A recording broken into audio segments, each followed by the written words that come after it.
Հույս ունենք, որ Ռուսաստանի Դաշնության գործընկերները չեն հապաղի Փաշինյանը Ադրբեջանի և Թուրքիայի հետ սահմանի հատվածում երկաթգծերը վերականգնելու մասին։ Եվրամիությունը և Ադրբեջանը պայմանավորվել են Նախիջևանի երկաթուղու նախագծի ուսումնասիրության շուրջ։ Եվրամիության անդամ 27 երկրները հավանություն են տվել խաղաղության եվրոպական հիմնադրամից Հայաստանին 20 միլիոն եվրոյի աջակցության տրամադրմանը։ Էրդողանը Թրամփին առաջարկել է եռակողմ հանդիպում անցկացնել Իրանի հետ։ Բոճորիշվիլին Միացյալ Նահանգների կոնգրեսի պատվիրակության հետ քննարկել է երկկողմ և տարածաշրջանային հարցեր։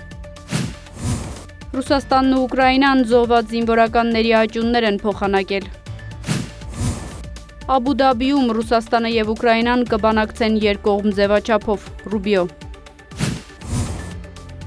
Չինաստանը ցանկանում է Բրիտանիայի հետ զարգացնել համապարփակ ռազմավարական գործընկերություն, Սի Ցզինփին։